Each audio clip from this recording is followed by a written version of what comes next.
Sometimes people are born with deformities, and sometimes cruel parents make money out of it, but what did this family actually do to their deformed child? Let's find out here on Exploration X. In May 1783, in a small village named Munjalgaon, in Bengal, India, a strange child was born.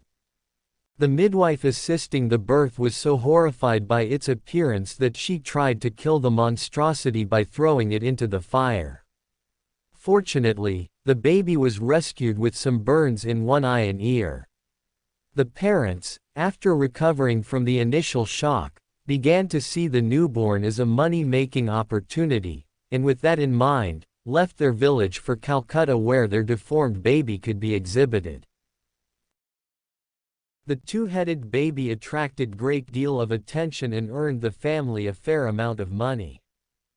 Between shows, to prevent the crowd from taking a peek without paying, his parents kept the unfortunate child hidden, usually under a sheet, sometimes for hours at a time.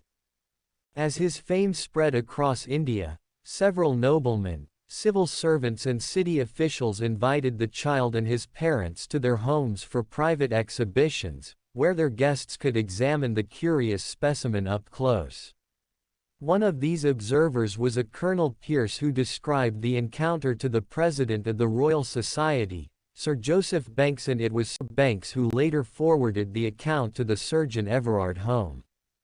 By two-headed, some people might assume two heads growing side by side from a single neck. In this case, however, the boy's second head grew atop the other.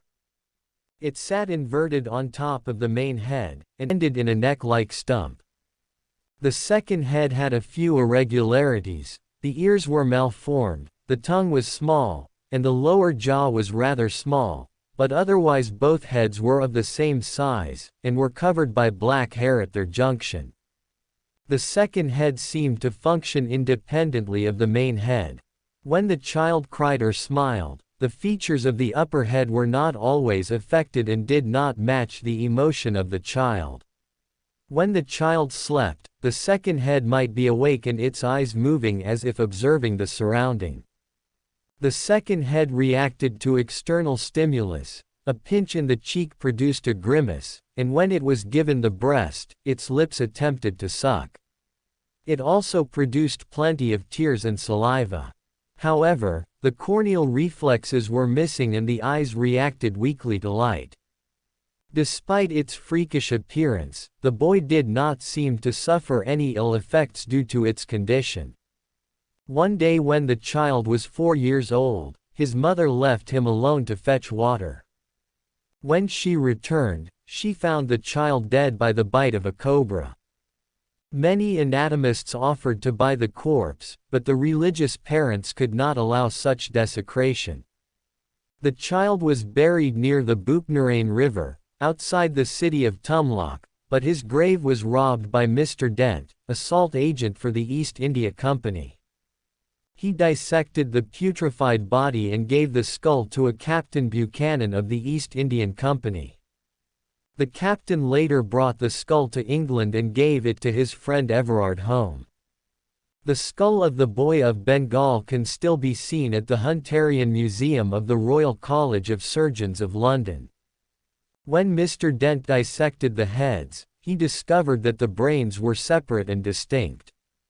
Each brain was firmly covered in its own dura mater and was supplied by large vessels which delivered nutrition to the upper head. The boy's condition is today known as Cranopagus parasiticus, an extremely rare type of parasitic twinning that occurs in about 2 to 3 in 5 million births. The embryo initially develops as twins, but it fails to completely separate and one of the twins remain underdeveloped and attached to the developed one. Parasitic conjoined twins are very rare or often stillborn or incapable of surviving after birth. The only viable treatment is to surgically remove the parasitic twin. But these kind of surgeries are very risky. In 2004, Rebecca Martinez was born in the Dominican Republic with this rare condition. She underwent surgery at the age of 8 weeks but died as a result of blood loss. In 2005, Manar Majd was also born with the same condition, and underwent a successful 13-hour surgery in Egypt, but died on several weeks later due to repeated infection. More recently, in 2021, a baby was born with 2 heads, at the Elias Hospital in Bucharest, Romania, but died some hours after it was born.